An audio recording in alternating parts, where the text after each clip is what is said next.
Hello friends, welcome to legal literacy YouTube channel. Legal literacy YouTube channel में आपका स्वागत है।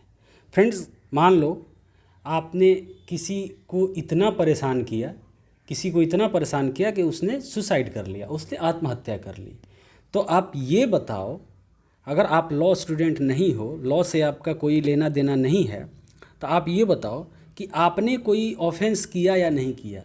ये आपने कोई गलत काम, आपने कोई कानून के खिलाफ काम किया या नहीं किया। आपने किसी को परेशान किया और उसने आत्महत्या कर लिया। तो फ्रेंड्स, ऐसा है कि कानूनी लैंग्वेज में, कानून में, हमारे भारत के कानून में ये एक ऑफेंस है। अगर आपकी वजह से कोई सुसाइड करता है, आपकी वजह से कोई आत्महत्या करता है, तो ये क्या है? ये कानूनी अपराध है और ये इसके लिए आपको सज़ा मिलती है। तो फ्रेंड्स, एक क्वेश्चन आया है, सुप्रीम कोर्ट के सामने एक क्वेश्चन आया कि जो अबेटमेंट ऑफ सुसाइड होता है, इसको बोलते हैं abetment of suicide. Abetment of suicide friends होता है section 307 IPC, Indian penal code के सेक्शन 306 में ये है। ठीक है, तो उसको क्या कॉम्प्रोमाइज़ के ग्राउंड पे क्वेश्चन किया जा सकता है हाई कोर्ट के द्वारा? फ्रेंड्स, आपको पता होगा कि हाई कोर्ट के पास एक पावर होता है जो कि सीआरपीसी का कोड ऑफ क्रिमिनल प्रोसीजर जो है, वो हाई कोर्ट को एक पावर देता है जो कि अंडर सेक्शन 482 होता है, जो कि हाई कोर्ट के पास इनहेरेंट पावर होता है। तो उस पावर को यूज़ करते हुए हाई कोर्ट्स किसी भी केस को क्वेश कर सकती हैं। तो क्वेशिंग का ग्राउंड होता है कि इन ग्राउंड्स पे क्वेश किया जा सकता है, तो हाई कोर्ट के पास पावर होता है। तो क्या एक कंप्रोमाइज़ भी उसमें ग्राउंड है? लेकिन किस केस के लिए कंप्रोमाइज़ ग्राउंड है और किस केस के लिए कंप्रोमाइज़ ग्राउंड नहीं है, इसके लिए आपको ये समझना होगा कि वो केस किस नेचर का है, किस प्रकृति का है। ओके, तो यहाँ पे क्वेश्चन ये है फ्रेंड कि क्या अबेटमेंट ऑफ सुसाइड, ये आप समझ सकते हैं किस नेचर का है, उसको कंप्रोमाइज़ के बेसिस पे हाई कोर्ट्स क्या क्वेश्चन कर सकती हैं। तो फ्रेंड्स, इसके बारे में हम पूरी जानकारी लेंगे कि हाई कोर्ट ने क्या किया था, सुप्रीम कोर्ट ने क्या कहा और केस क्या था। और ये सारी जानकारी लेने के बाद हम दोनों सेक्शंस के बारे में भी जानेंगे। सेक्शन 306 आईपीसी जो कि अबेटमेंट ऑफ सुसाइड की बात करता है, और सेक्शन 482, ओके, 482 जो कि बात करता है किसका? हाई कोर्ट के इनहेरेंट पावर की बात करता है, जिसको यूज़ करके हाई कोर्ट्स क्या करते हैं? केसेज को क्वेश करते हैं। तो सबसे पहले फ्रेंड्स, हम इसमें देखते हैं कि केस का नाम क्या है। तो सबसे पहले केस का नाम क्या है फ्रेंड्स? केस का नाम देख लेते हैं। ये किस केस का नाम है? Dakshaben versus the state of Gujarat. इस केस का नाम है Dakshaben versus the state of Gujarat. अब आते हैं केस का डिटेल क्या है। केस डिटेल है फ्रेंड्स कि एक जो मृत व्यक्ति है जिसने आत्महत्या कर लिया था, उसको एक चीटिंग किया गया था उसके साथ, और कुछ रुपए जो कि इसमें सामने आप देख रहे होंगे, इतने रुपए की चीटिंग उसके साथ की होगी। तो उसको एक फिनेंशियल क्रंच आया और फिनेंशियल क्रंच की वजह से उसने सुसाइड कर लिया। सुसाइड करने के बाद एक केस फाइल होता है उसके कजिन के द्वारा under section 306 of IPC, abetment of suicide. Lastly क्या होता है कि उसके कज़न और जो कंप्लेनेंट था, कंप्लेनेंट और एक्यूज्ड जिनके खिलाफ ये आरोप लगा था, उन दोनों ने कंप्रोमाइज़ कर लिया। और कंप्रोमाइज़ करने के बाद इसी कंप्रोमाइज़ के बेसिस पे गुजरात हाई कोर्ट जाते हैं क्वेशिंग के लिए under section 482 of CrPC, inherent powers of the high court. ठीक है, इसके थ्रू जाते हैं ये हाई कोर्ट में। गुजरात हाई कोर्ट ने कंप्रोमाइज़ के बेसिस पे इसको क्वेश कर दिया। ओके, गुजरात हाई कोर्ट ने क्वेश कर दिया। गुजरात हाई कोर्ट ने उस एप्लीकेशन को भी डिसमिस कर दिया जिसमें उसकी वाइफ ने, जो डिसीज्ड था, उसकी वाइफ ने इस जजमेंट को रिकॉल करने के लिए एप्लीकेशन डाला था। उसके बाद फ्रेंड्स, मैटर जाता है सुप्रीम कोर्ट में। अब सुप्रीम कोर्ट के पास ये डिसीजन लेना था, सुप्रीम कोर्ट के पास क्वेश्चन ये था कि सुप्रीम कोर्ट के पास क्वेश्चन ये था कि ये जो सेक्शन 306 है, ये किस तरह का ऑफेंस है, किस नेचर का ऑफेंस है, किस प्रकृति का ऑफेंस है, और क्या कंप्रोमाइज के बेसिस पे इसमें क्वेश्चन किया जा सकता है। तो फ्रेंड्स, इसके बाद क्या होता है कि सुप्रीम कोर्ट कहता क्या है। सुप्रीम कोर्ट कुछ ऑब्जर्वेशन देता है इस केस में। सुप्रीम कोर्ट इस केस को सुनने के बाद बोलता है, सबसे पहली बात ये बोलता है कि crimes against society can't be quashed on compromise basis. कोई भी ऑफेंस जो है, कोई भी क्राइम है जो कि सोसाइटी के अगेंस्ट हो, उसको कंप्रोमाइज़ के बेसिस पे क्वैश नहीं किया जा सकता है। जो भी इंडिविजुअल ऑफेंसेज हैं, इंडिविजुअल मतलब हमारे और आपके पर्सनल कुछ लॉस के, पर्सनल गेन के कुछ ऑफेंसेज हैं, उनको कंप्रोमाइज़ के बेसिस पे हम कर सकते हैं, क्वेश करा सकते हैं। जैसे कि फ्रेंड्स, आप अगर जानते होंगे, पढ़े होंगे, तो आपने देखा होगा कि हमारे लॉ में जो ऑफेंसेज होते हैं वो दो तरह के होते हैं। एक कंपाउंडेबल होते हैं, एक नॉन कंपाउंडेबल होते हैं। एक्चुअली तीन तरह के ऑफेंसेज होते हैं, एक कंपाउंडेबल, एक नॉन कंपाउंडेबल और एक compoundable with the permission of the court. Okay, तो जो कंपाउंडेबल ऑफेंसेज होते हैं, उस ऑफेंसेज में हम कंप्रोमाइज़ के बेसिस पे उसको क्या कर सकते हैं, उसको ख़त्म करा सकते हैं, उस केस को ड्रॉप कर सकते हैं। जो compoundable offences with the permission of court होता है, उनको हम कोर्ट की परमिशन लेके और कंपाउंड करा सकते हैं, मतलब उसमें समझौता कंप्रोमाइज़ कर सकते हैं। और जो नॉन कंपाउंडेबल ऑफेंसेज होते हैं, तो नॉन कंपाउंडेबल ऑफेंसेज में हम कंप्रोमाइज़ नहीं कर सकते हैं। वो केसेस अगर हमने एक बार केस कर दिया, आपने एक बार एफआईआर कर दिया, तो उसको कंप्रोमाइज़ नहीं हो सकता है। लेकिन इन केसेस में भी, जो नॉन कंपाउंडेबल ऑफेंसेज होते हैं, इन केसेस में भी कुछ ऐसे ग्राउंड्स होते हैं जिनके बेसिस पे हाई कोर्ट इन केसेस को क्वैश कर सकता है। तो फ्रेंड्स, अगर क्वैशिंग के बारे में आपको जानना हो तो हमारा एक वीडियो है इसी चैनल पे, उसको आप देख सकते हैं। उसको मैं उसका लिंक डिस्क्रिप्शन में भी दे दूंगा और आई बटन में भी उसको डाल दूंगा, आप देख सकते हैं उसको। तो एक चीज़ ये हो गया कि हाई कोर्ट कौन कौन से बेसिस पे कंप्रोमाइज क्वैश कर सकता है केस। तो क्वैशिंग का एक बेसिस तो कंप्रोमाइज़ भी हो गया। लेकिन जो ऐसे ऑफेंसेज हैं जो कि सोसाइटी को अफेक्ट करते हैं, सोसाइटी के अगेंस्ट है, उनको कंप्रोमाइज़ के बेसिस पे क्वैश नहीं किया जा सकता, ये सुप्रीम कोर्ट ने बोला है। ठीक है, ये ऑब्जर्वेशन इसमें दिया है। अब बाद में आपको पता चलेगा कि 306 को कंप्रोमाइज़ के बेसिस पे क्वैश किया जा सकता है या नहीं किया जा सकता है। It would set a dangerous president. Friends, supreme court ने ये बोला कि अगर कोई भी क्राइम सोसाइटी के अगेंस्ट जा रहा है और उसको हम क्वैश कर रहे हैं कंप्रोमाइज़ के बेसिस पे, तो ये एक डेंजरस प्रेसिडेंट, डेंजरस मतलब ये खतरनाक उदाहरण सेट करेगा ये। ठीक है, लोग क्या करेंगे इसमें कि जो बड़े लोग हैं वो पैसे दे देकर अपने खिलाफ के सारे केसेस कंप्रोमाइज़ करते जाएंगे और क्वैश कराते जाएंगे। फ्रेंड्स, इसी तरह आप देखते होंगे कभी भी, जैसे इसी केस में आपने देखा कि टाइटल क्या था, इस केस का टाइटल था Daksha when versus the state of Gujarat. मरा है डिसीज्ड, केस फाइल किया है उसके कज़िन ने, क्वैश कराया है उसके कज़िन ने, फिर रिकॉल ऑफ जजमेंट के लिए एप्लीकेशन फाइल की थी उसकी वाइफ ने। लेकिन ये जो और एक्यूज कोई ना कोई नाम होगा, किसी कोई ना कोई पर्सन होगा। लेकिन आप ये देख रहे हैं कि Daksha when versus the state of Gujarat.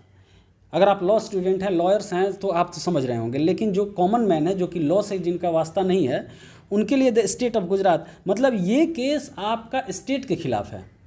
कोई भी जो क्रिमिनल ऑफेंस होता है वो स्टेट के खिलाफ होता है। तो स्टेट के खिलाफ जब केसेस होते हैं तो स्टेट उसको डील करता है।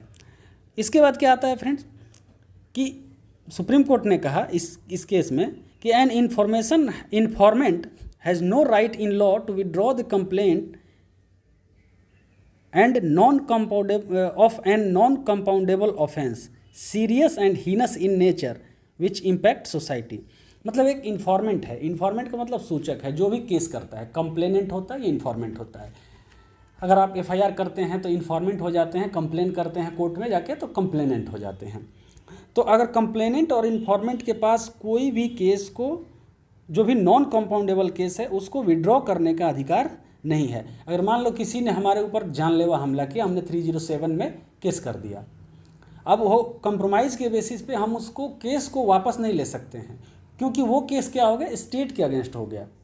ओके, वो जो भी स्टेट सोसाइटी को इम्पैक्ट करता है। अगर हमारे ऊपर किसी ने हमला किया, मतलब वो क्रिमिनल है, वो किसी और के ऊपर भी हमला कर सकता है। अगर वो बच जाता है, वो अपने किए की सज़ा नहीं पाता है, तो सोसाइटी को क्या होगा, एक सोसाइटी को इम्पैक्ट करेगा, ये बुरी तरह से इम्पैक्ट करेगा।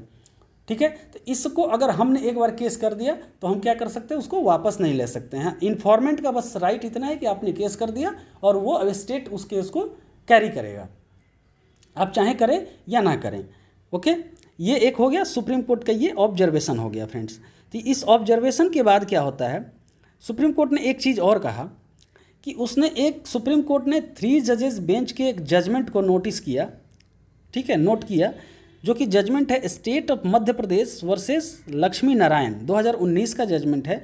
इसमें कहा गया था कि section 307 of IPC falls in the category of heinous and serious offence and are to be treated as crime against society and not against the individual alone. इसमें कहा गया था कि 307 जो है, 307 का मतलब अटेम्प्ट टू मर्डर, ठीक है, किसी के ऊपर आपने जानलेवा हमला किया, उसको आपने मारने की कोशिश की, जान से मारने की कोशिश की, तो अटेम्प्ट टू मर्डर हो गया। तो अटेम्प्ट टू मर्डर को हम, ये एक हीनस एंड सीरियस ऑफेंस है जिसको कि हम क्राइम अगेंस्ट सोसाइटी ट्रीट करेंगे, ना कि क्राइम अगेंस्ट इंडिविजुअल ट्रीट करेंगे। अब फ्रेंड्स बता देता हूँ जैसे क्राइम अगेंस्ट इंडिविजुअल क्या होता है। इंडिविजुअल होता है फ्रेंड्स, जैसे आप 498A के केसेस देखे होंगे। 498A के केसेस क्या हैं, पति पत्नी में झगड़ा हुआ, तो वो केस जो होता है 498A का केस होता है। क्रूएल्टी, हैरासमेंट और ये सारी चीज़ें हैं, ये 498A के केसेस, ये इंडिविजुअल के अगेंस्ट केसेस हैं। इनको कभी भी वापस लिया जा सकता है, किसी भी बेसिस पे, कंप्रोमाइज़ के बेसिस पे इनको वापस लिया जा सकता है। लेकिन जो 307 है उसमें भी आपने 498A के केस है, उसमें भी अगर आपने जानलेवा हमला किया है तो ये वापस नहीं लिया जा सकता। ये इंडिविजुअल के खिलाफ नहीं, ये बल्कि क्राइम अगेंस्ट सोसाइटी है। ओके, तो इसी बेसिस पे सुप्रीम कोर्ट ने ये कहा। अब जो क्वेश्चन सुप्रीम कोर्ट के सामने था उसका आंसर यहाँ पे आ रहा है कि on A parity of reasoning offences under section 306 of IPC would fall in the same category.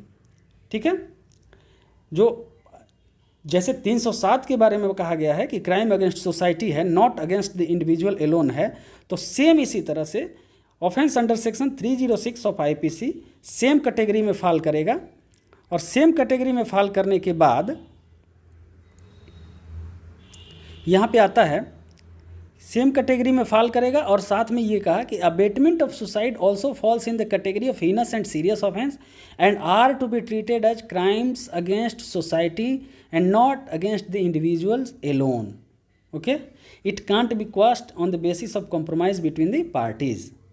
ये क्वेश्चन का आपका आंसर हो गया कि कंप्रोमाइज बिटवीन द पार्टीज के बेसिस पे इसको क्वेश्चन नहीं किया जा सकता है। जिस तरह से state of Madhya Pradesh versus Lakshmi Narayan में 307 के बारे में कहा गया था, अब अटेम्प्ट टू मर्डर के बारे में कहा गया था कि it is the serious offence, heinous offence and are to be treated as crimes against society and not against the individual Elon.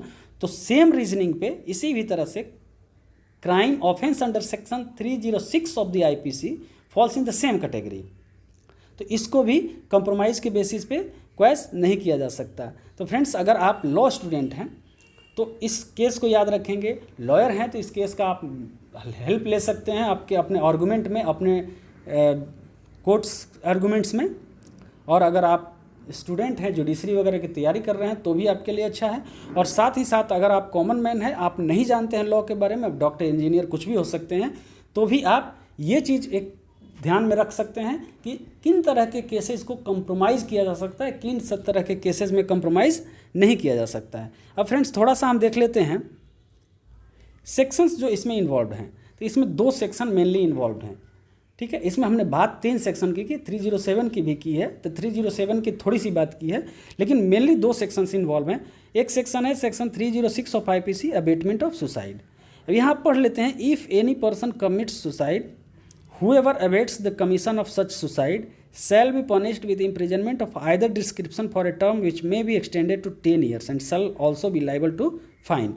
मतलब इसमें 10 साल की सज़ा हो सकती है अगर पता चला, अगर ये होता है कि आपकी वजह से किसी ने सुसाइड किया है।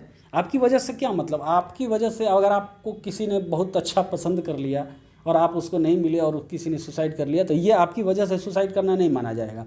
अगर इसको भी आप जानना चाहते हैं कि किन किन चीज़ों को आपकी वजह से सुसाइड करना माना जाएगा, तो आप इस तरह के हमारे चैनल को फॉलो करते रहें। जैसे जैसे जजमेंट आते जाता है मैं आपको बताते जाऊंगा। तो ये 10 साल की सज़ा इसमें हो सकती है। आपकी वजह से सुसाइड करने का मतलब इस केस में जैसे था कि आपने उसको चीटिंग किया उसके साथ, और चीटिंग की वजह से उसके मानसिक स्थिति खराब हुई और उसकी फाइनेंशियल क्रंच आया उसके जीवन में, उसने सुसाइड कर लिया। तो ये आपकी वजह से सुसाइड हुआ, आपने उसको सुसाइड के लिए मजबूर किया। ठीक है, इस ये केस है फ्रेंड्स, कॉग्निजेबल है, नॉन बेलेबल है, नॉन कंपाउंडेबल है, ट्राइबल बाई सेशन कोर्ट है, कोर्ट ऑफ सेशन है। अब कॉग्निजेबल और नॉन कॉग्निजेबल थोड़ा सा मैं समझा दूँ फ्रेंड्स। कॉग्निजेबल और नॉन कॉग्निजेबल क्या होता है? कॉग्निजेबल केसेज वो होते हैं जिसमें बिना वारंट के पुलिस आपको अरेस्ट कर सकती है। नॉन कॉग्निजेबल केसेज होते हैं जिसमें पुलिस आपको बिना वारंट के अरेस्ट नहीं कर सकती है। नॉन बेलेबल होता है जिसमें कि आपको बेल पुलिस नहीं दे सकती है, बेल एज ए राइट आपका नहीं है। जो भी बेलेबल ऑफेंस होता है उसमें बेल आपका राइट होता है, लेकिन नॉन बेलेबल में कोर्ट्स आपको बेल देते हैं। नॉन कंपाउंडेबल और कंपाउंडेबल के बारे में मैंने बता ही दिया है। अब आता है section 482 of CRPC, saving of inherent powers of the high court. Nothing in this code, court नहीं यहाँ कोड होगा, shall be deemed to limit or affect the inherent powers of the High Court to make such orders as may be necessary to give effect to any order under this code or to prevent abuses of the processes of any court or otherwise to secure the ends of justice। ये high court के पास power है कि वो किसी भी processes of the court के abuse को रोकने के लिए या जस्टिस प्रोवाइड करने के लिए कुछ भी वो कर सकता है। तो कुछ भी करने में यही आता है, कुछ भी करने में ही आता है कि वो केसेस को क्वैश कर सकता है, केसेस को रद्द कर सकता है। लेकिन यहाँ पे कभी भी कहीं भी किसी भी कोर्ट को इनहेरेंट पावर जो मिला हुआ है उसमें भी रेस्ट्रिक्शन है, उसमें भी कुछ लिमिटेशंस हैं, किस तरह से आप ये कर सकते हैं। तो फ्रेंड्स ये पूरी जानकारी थी कि 306 के जो ऑफेंसेज है उनको क्वैश कॉम्प्रोमाइज़ के बेसिस पे किया जा सकता है या नहीं किया जा सकता है। फ्रेंड्स उम्मीद है आपको अच्छी जानकारी मिली होगी। अगर अच्छी जानकारी मिली है फ्रेंड्स इसको लाइक करें, शेयर करें एंड सब्सक्राइब करें और इसको फॉलो करते रहें ताकि इस तरह की जानकारी आपको हमेशा मिलती रहे। धन्यवाद।